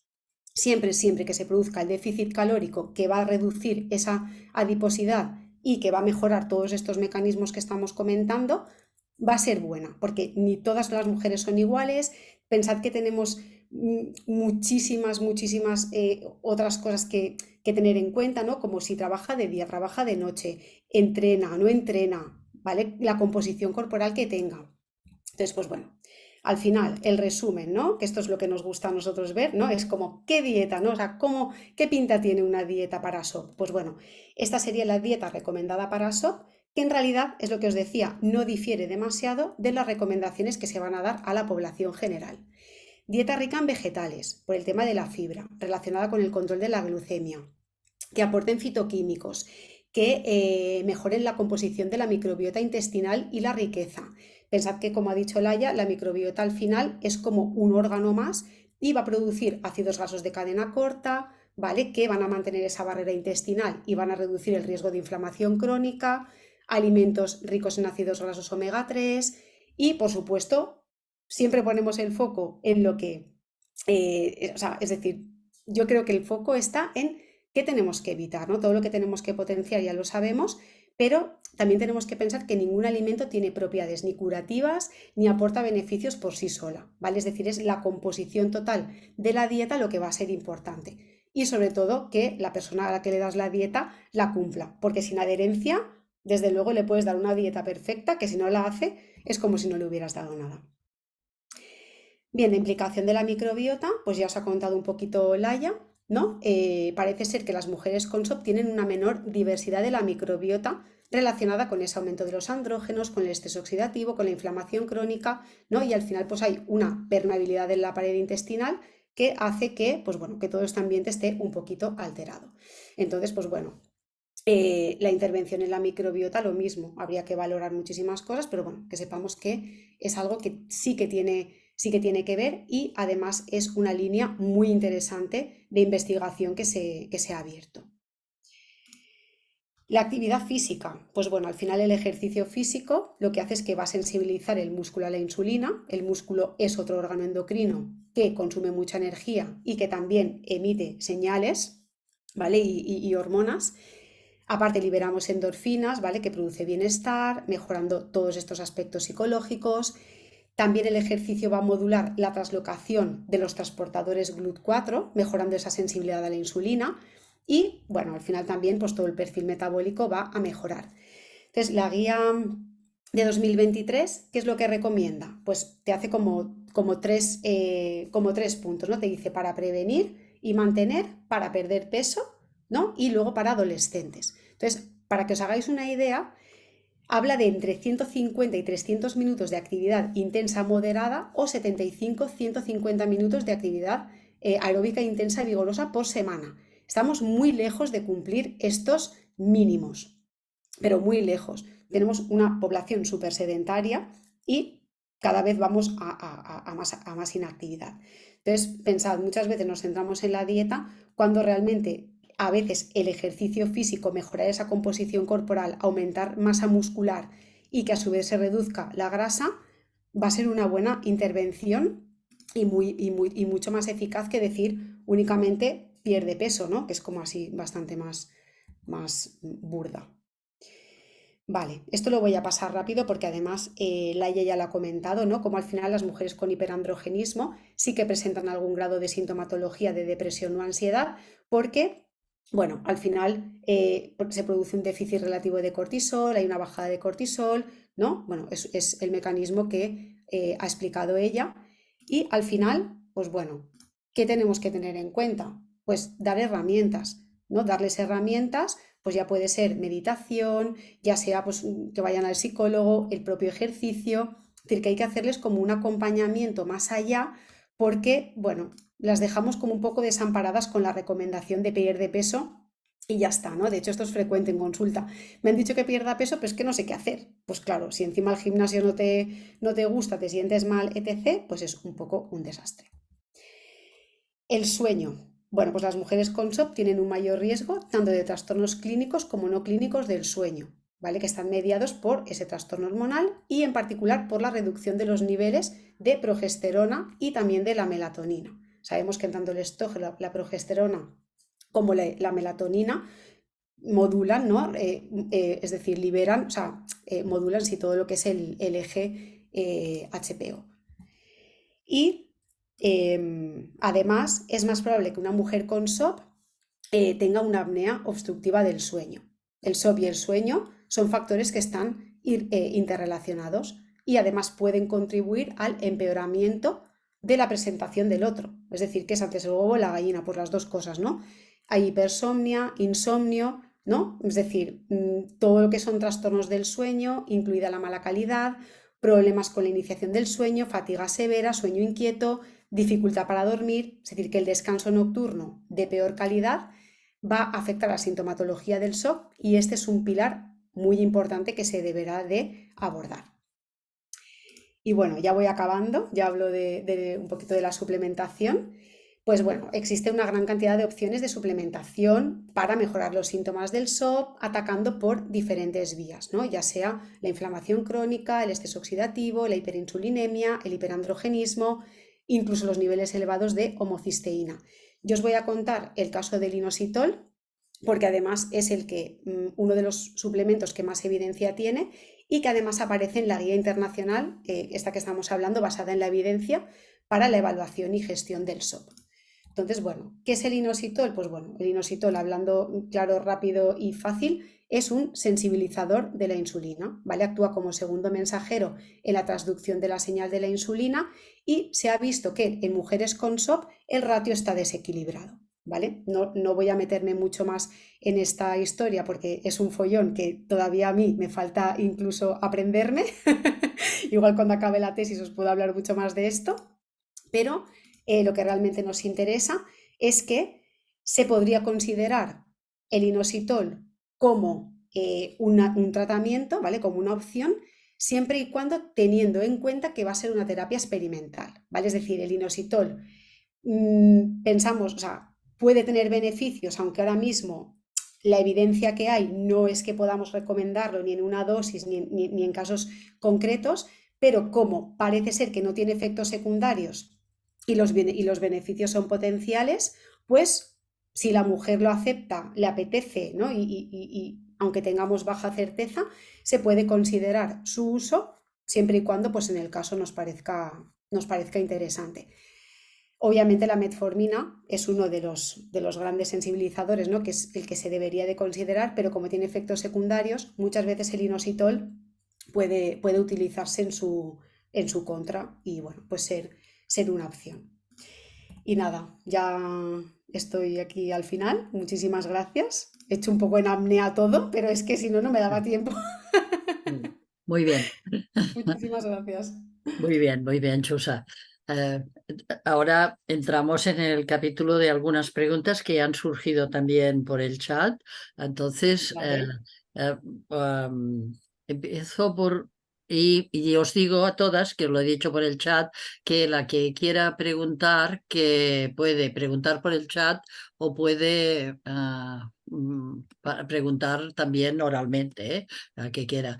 Ah, eh, Enriqueta nos enriquece con su reflexión en el chat que dice, cuando no se ovula, no, no hay ciclo, son intentos de ovulación no consumados. El aumento de vello ahora no lo veo, todas se hacen láser, premenarquia algunas, y... Y veo muchos puntos negros en la etiopatogenia y que los anovulatorios no pueden ser un tratamiento para la anovulación. Yo creo que en esto estamos de acuerdo, pero Laia lo puedes reafirmar. Y hay otra pregunta para ti que dice Vita Rufat de Valencia, nos dice, ¿cuál sería la analítica sanguínea que nos confirmara, si hay alguna, un perfil que confirmara el diagnóstico de SOP? Si es que se puede decir que puede confirmarse con una analítica. Estas son dos preguntas. Y después viene otra, para que os la vayáis pensando, de Elena Herrero, que dice, hola, es menos conocido el efecto del SOP en la lactancia. Me gustaría comentar esto. Bueno, si Elena, te daré la palabra si tú sabes algo de eso, porque de lactancia sabes todo. Pero Laia, contesta tú las dos primeras y vamos Vale. y le presentar la cosa. Bueno, yo no soy nada partidaria de los anovulatorios en general como tratamiento del SOP, porque no puedes tratar un trastorno anovulatorio inhibiendo más el ciclo, que al final es lo que hace un anovulatorio. Lo que pasa es que hay que individualizar, como siempre. Entonces, muchas veces el anovulatorio es una forma de mejorar tema de acné, hirsutismo de forma más rápida. Esto nos mejora cómo se siente la mujer, ¿no? En algunos casos también es una forma de deprivar, aunque podríamos deprivar con progesterona cuando hay un riesgo aumentado de hiperplasia, que esto también lo podemos sospechar por la clínica. Pero bueno, al final es esto, yo creo que es una forma como que ella se sienta mejor consigo misma y a partir de ahí es mucho más fácil, desde mi punto de vista y mi poca experiencia, porque soy bastante joven, hacer diferentes intervenciones que realmente nos van a ayudar a regular el SOP de estilo de vida, alimentación. Entonces puede ser algo transitorio mientras, no sé qué piensa Chusa, pero mientras tratamos todo lo otro, ¿vale? Pero yo creo, he intentado como hacer esa pequeña reflexión que tal vez no me ha quedado bien, de que es imposible que algo tan complejo lo tratemos con este fármaco que además nos inhibe más el ciclo. Esto es mi punto de vista de los anovulatorios. Totalmente. Como ha dicho Laia, yo creo que es muy importante igual calmar toda esa sintomatología para que la mujer pueda empezar, ¿no? A hacer cambios a otros niveles que cuestan bastante más. Viene gente muy angustiada, también es verdad que queremos como resultados inmediatos y bueno, hablando más de la parte metabólica, sí que hay algunos estudios que se ha visto que la píldora anticonceptiva puede incluso empeorar toda la parte metabólica en un shock Claro, ya metabólico de claro. por sí. Entonces, Claro, claro, en este campo me he permitido poneros un momento una última diapositiva que trabajando para este webinar he encontrado sobre el papel de la metformina en el receptor androgénico, que yo no lo sabía. O sea, entendía el papel de la metformina, que sí que está aceptado, he visto en la guía, como una alternativa metabólica a dosis bajas, porque también he visto que, por ejemplo, entrar una mujer obesa, que le habían puesto una metformina entera por la mañana y por la noche, cuando en realidad ella más bien era hipoglucémica, con lo cual se sentía fatal. Entonces, medio comprimido de metformina de 850 por la noche ha permitido bajar 10 kilos. Al mismo tiempo que hacía el ejercicio, porque además le gustaba mucho, en aquel caso le gustaba, y además iba viendo que haciendo el ejercicio, media metformina, vigilando la dieta, bajaba de peso, porque sí que es muy importante, que yo la utilizo como mordiente, o sea, y decirles, mira, la utilizas un tiempo, después la paras, la utilizas un tiempo hasta que, pero me ha sorprendido en esta, que veréis las flechas azules, que son los lugares en que actúa la metformina en el receptor androgénico, cosa que ni tenía ni idea. Es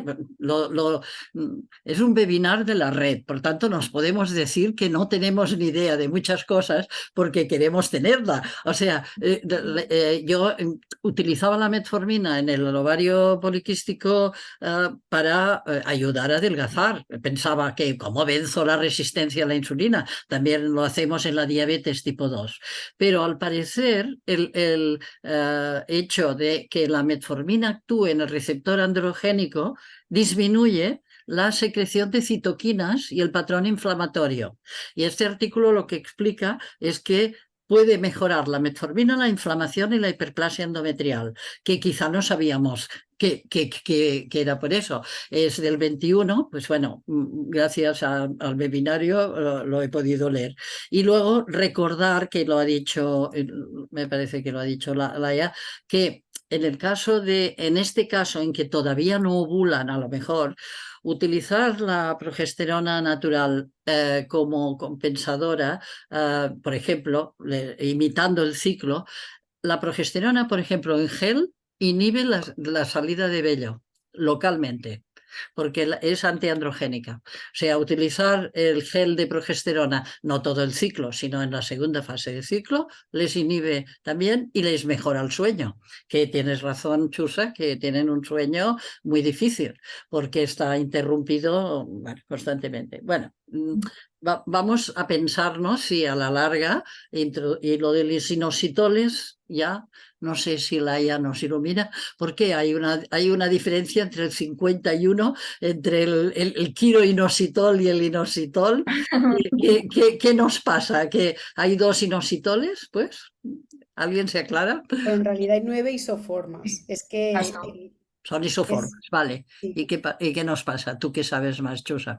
Bueno, lo que se ha visto es que a nivel folicular el ratio en mujeres con SOP está como desequilibrado. Es decir, es como que uno compite con el otro, ¿vale? Por decirlo de alguna manera. Entonces, tampoco es tanto a nivel de folículo, sino que se ha visto que también es un poco más a nivel sistémico la función de los inositoles. Pero también tenemos que pensar que los estudios pueden estar sesgados. Las formulaciones de la suplementación no sabemos realmente lo que llevan, entonces por eso parece ser que sí que mejora en algunos casos, pero no podemos todavía decir, vale, esto tenemos que darlo en esta dosis, aunque se está dando a ratio 41 a 4 gramos al día. Eso es un poco lo que se ha sacado, que no sería, vamos. Pero me ha parecido ver, pero he ido muy rápida viendo tu diapositiva, que decías, o que decían los de la guía, que ya nos la leeremos con calma, que primero está aceptado que un poco de metformina puede ir bien y después que utilices los inositoles si la resistencia o si no toleran bien la metformina, que también podría pasar. Hay un tanto por ciento bajo, pero hay que les produce diarrea. Sí, a ver, realmente la guía lo que te dice es que la metformina sí que se recomienda, sobre todo también en mujeres que ya van a reproducción asistida, toda la parte más de fertilidad, pero que como tiene efectos secundarios a nivel digestivo, que puedes probar con un inositol, porque como no se han descrito efectos secundarios porque no se conocen, pues bueno, si la mujer lo acepta y puede ser beneficioso, lo utilices. Aquí sí que te tengo que decir que en las que no toleran bien la metformina he encontrado alteraciones en la microbiota, ¿eh? Y entonces, corrigiendo las alteraciones, toleran medio comprimido de metformina. O sea, Fíjate, es que al que final es todo. eso que estamos diciendo, Mm. bueno, pues perfeccionémoslo.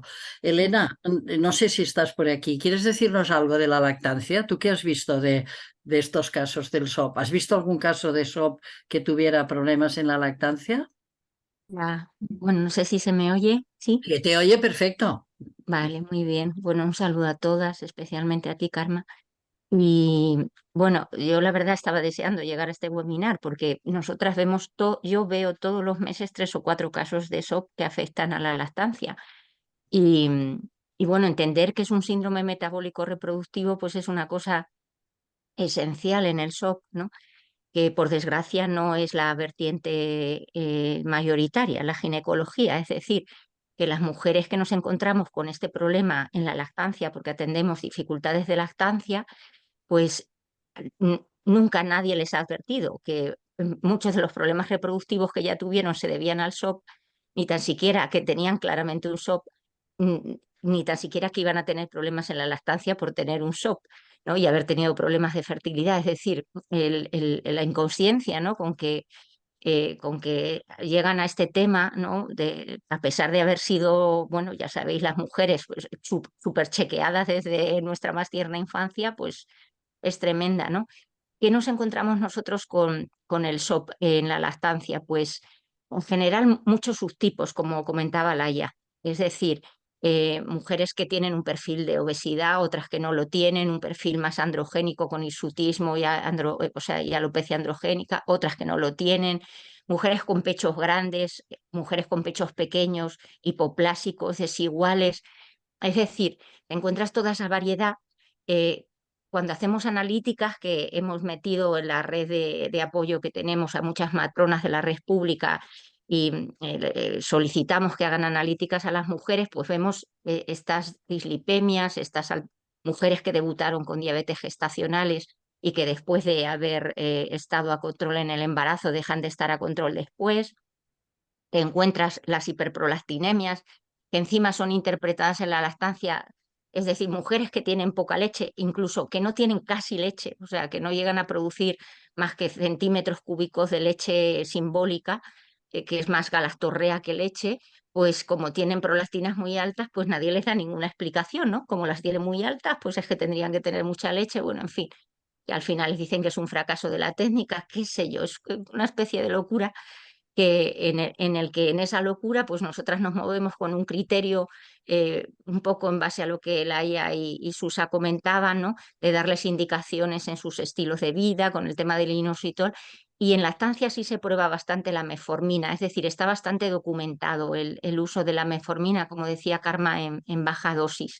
Lo del inositol es más nuevo y nosotros lo hemos introducido y tengo que deciros que los casos que tenemos de hipogalactia, pues eso no, generalmente no se supera, sobre todo cuando es moderada o severa, es decir, cuando las mujeres tienen, porque además hay mal desarrollo de las glándulas mamarias, es decir, no han llegado a la lactancia con un buen desarrollo de la glándula mamaria, a veces anatómicamente es visible o sea, con esto de la escala de Turner y tal, otras veces no lo es, pero no producen, a pesar de que saquen leche, estimulen, lo que sea. Pero sí es verdad que las hipogalactias moderadas o leves, pues el uso del inositol, de la metformina y de animarlas, ¿no? A que haga más ejercicio, un cierto cambio, que es muy difícil en el puerperio inmediato animar a una mujer a que haga ejercicio, como no sea correr con el carrito por la calle. Pero bueno, esas cosas sí han tenido resultados en aumentar la producción láctea. Casi nunca superan el hecho de tener una lactancia mixta, es decir, de tener que usar suplementos de leche artificial y no poder amamantar de forma exclusiva. Eso casi todos los SOP así moderados o severos es imposible que se cumpla ese criterio. Con lo cual es un poco triste porque las mujeres llegan con esa ilusión, ¿no? Ya que han conseguido reproducirse y tener el bebé, pues con esa ilusión de que van a conseguir amamantar exclusivamente, cosa que es en estos casos muy complicados. A mí me gustaría, pues yo sé que no hay una analítica clara para, nosotros solemos pedir pues un hemograma, una bioquímica, un perfil tiroideo, un perfil androgénico, o sea, el tema de la testosterona, de las HBG y poco más que eso para hacernos una idea de si la cosa anda por ahí o no anda por ahí. Bueno, y en el caso de haber tenido diabetes gestacional, pues la glicosilada y esto. Pero ¿habría alguna indicación más concreta que podríamos hacer, ¿no? para determinar más claramente esta disfunción del SOP?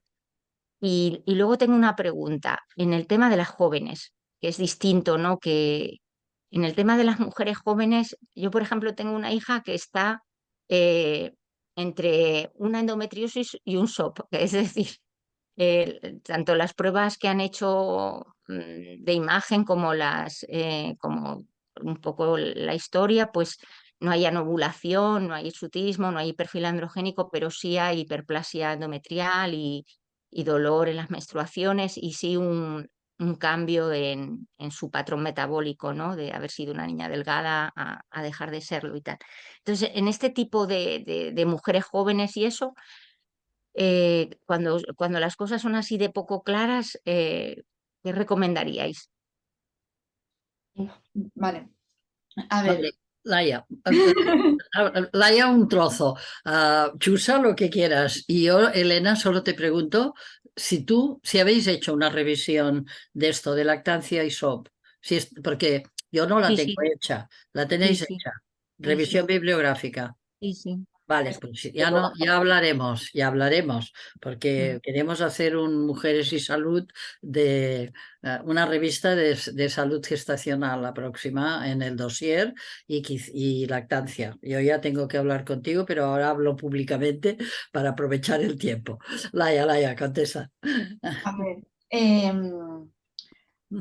el tema de la analítica. El tema de la analítica, pues como decía antes, va a depender un poco también del contexto del fenotipo. Quiero decir, claro, si es un SOP pues más relacionado con una resistencia a la insulina, con una obesidad, pues tal vez las gonadotropinas nos van a ayudar mucho porque vamos a encontrar esta elevación de la LH más característica.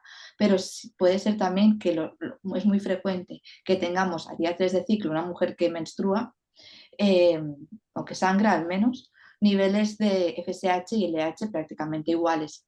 O sea, con unos niveles muy similares, que esto también nos puede dar un poco de información, porque lo esperable a día 3 de ciclo es que tengamos una FSH más elevada que la LH, ¿no? Porque al final la hormona que va a empezar a actuar al principio del ciclo es la folículo estimulante.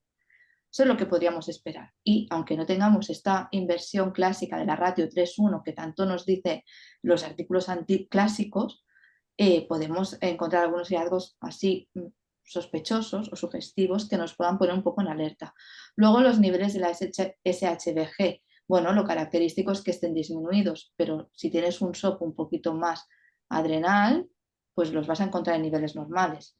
Yo lo que uso es pues valorar las gonadotropinas, el nivel de estrógeno, el eje adrenal lo hago con DEA sulfato, con DEA, con niveles de testosterona también a nivel ovárico. Adeu, Ujú. perdoneu, ¿eh? Nada, te has despedido en general de alguien, vale. No, de la meva tieta que ha dormit a les nenes, perdoneu. Vale, no te preocupes. Un perfil tiroideo también y unos niveles de prolactina, claro, pero y vitamina D también suelo pedir. Hago un OMA-R habitualmente también, entonces, pero es como que lo pongo en el contexto, porque podemos, ¿sabe? Hemos visto fenotipos con una analítica normal que no descartaría un síndrome de ovario poliquístico, entonces una que nos confirme el diagnóstico, creo que no existe, o sea, que como que es así de todo ambiguo a día de hoy. Eso por un lado. Luego, el tema que comentabas de tu hija, que si está entre un SOP o una endometriosis, hay que tener en cuenta que, claro, hoy no podíamos hablar de todas las bases fisiopatológicas porque, bueno, da para muchas horas, ¿no? Pero hay mecanismos descritos, o sea, alteraciones en rutas metabólicas como, por ejemplo, bueno, rutas hormonodependientes como la aromatasa, que hemos dicho habitualmente la aromatasa puede estar disminuida en el SOP, pero hay evidencia de mujeres con SOP que tienen una aromatasa acelerada. Entonces coexisten síntomas de hiperestrogenismo, por un lado porque producen muchos estrógenos y y además no los eliminan correctamente porque tienen como alteraciones de rutas de eliminación de estrógenos como en la metilación o la sulfatación, ¿no? Que se relaciona más con la eliminación de los andrógenos, y estos mecanismos que se han descrito en el SOP también se han descrito en la endometriosis. O sea, son rutas que se comparten en la fisiopatología. Entonces, ¿yo qué haría? Yo me centraría en, si tengo una hiperplasia endometrial en una mujer joven, aquí yo tengo un exceso de andrógenos y una falta de, o sea, o porque los produzco mucho, o porque no los elimino, o porque me falta progesterona, y seguramente será por todo a la vez. Entonces, ¿qué haría? Pues la progesterona seguramente, modular aromatasa y potenciar la eliminación de los estrógenos. O sea, yo es como abordaría este problema, que me importa un poco ahora mismo como poner una etiqueta, porque esto ya se irá viendo cómo vaya evolucionando, porque es lo que decíamos, lo del SOP el adolescente viene a ser un poco como la endometriosis el adolescente.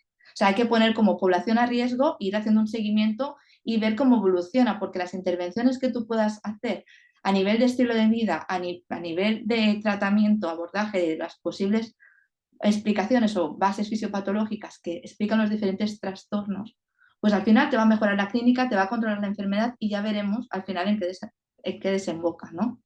Yo lo veo así. Entonces, para el tema de la hiperplasia, el dolor de regla, todo esto, seguramente mejorar todo el tema de microbiota, estrés oxidativo, y que eso lo podemos hacer con el estilo de vida y las diferentes intervenciones que ha comentado Chus, y además pues abordar estas rutas que yo decía que se puede hacer pues con tratamiento con progesterona y también pues con algunos complementos a nivel más de nutracéuticos, ¿no? O sea, sería un poco un abordaje así.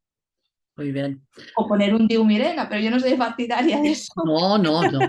Bueno, ya hablaremos un día del diumirena. O sea, hoy no, ¿eh? Pero no, porque ir al Y médico no vamos a dar le van a poner el anticonceptivos. diumirena. Es que ir No. al ginecólogo le ponga el diumirena. Oh, bueno, sí, eso ya Claro, es que yo lo vi en San Juan de Dios. Lo vi, diumirena. vi que proponían a las adolescentes el diumirena y ya dije, no, no, ya entraremos en combate. A ver, estamos acabando porque nos hemos pasado el tiempo habitual, pero era tan complejo lo de hoy que o nos explicábamos un poco bien o no. ¿Hay alguien, ¿hay alguien que tenga alguna otra pregunta que quiera levantar la mano? Ya me ha dicho María Gil que quería que el artículo del receptor, tan complicado, que no te pase nada, ¿eh? Para leerlo. Quiero decirte que aún lo estoy leyendo, pero os lo pasaré a todas, no pasa nada. Y Luisa Las Heras nos felicita, que es muy importante porque ella es como yo, una de las viejas del lugar, ¿eh? Y que por tanto nos ha oído hablar con una mano delante y otra detrás y sin diapositivas, como empezamos, no, empezamos con transparencias, ¿eh? Empezamos a hablar con transparencias colocadas en un aparatito que no se veía nada y hasta a la actualidad que habéis hecho aquí, alguna otra persona ha comentado que parecía una clase de biología molecular, ¿eh? También por la cantidad de información que habéis dado. Como todos los webinares, tienen cola, por tanto, cola en el sentido que no vamos a acabar un tema tan complejo aquí, ¿eh? O sea, vamos a continuarlo pensando, trabajando, y todas las que encontréis bibliografía o aspectos que queráis comentar, mandádnoslos al CAP, siempre la dirección del CAPS luego lo repartimos, ¿no? Y hay Elena Herrero, sí, nos comentas que Lourdes Ibáñez, una endocrina, no es endocrina, ¿no? Es ginecóloga. No, es ¿No? endocrina Es, pediátrica. es endocrina pediátrica, pues de San En Juan de momento. Dios estudia el SOP con un antiandrógeno, con un antidiabético. Es cierto, pero no sé si quieres comentarlo, Laia, o lo comento, porque precisamente uno de los deseos que teníamos con Laia es ir a verla, porque no sabemos por qué ha puesto la espironolactona, que es lo que utilizan ahora como antiandrógeno, que no deja de ser un diurético. Y lo utilizan porque hace el efecto de progesterona y uno se pregunta por qué no utilizamos la progesterona natural. Pues si vamos a usar el efecto diurético y el efecto diurético no es el que le interesa de la espironolactona, supongo que le interesa el aspecto progesterónico de la, no sé, ¿tenéis alguna explicación, Laia?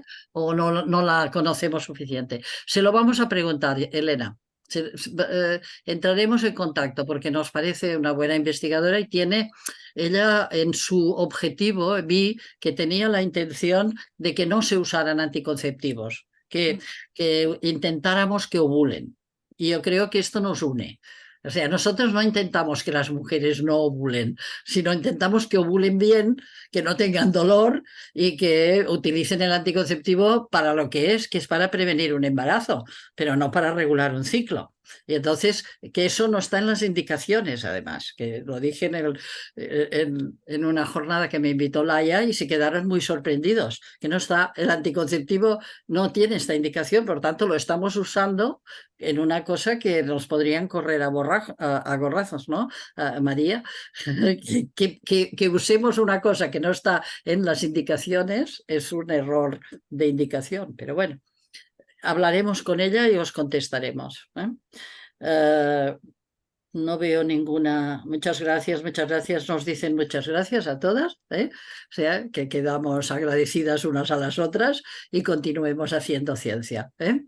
Acabamos aquí. Buenas noches. Buenas noches. Gracias a todos.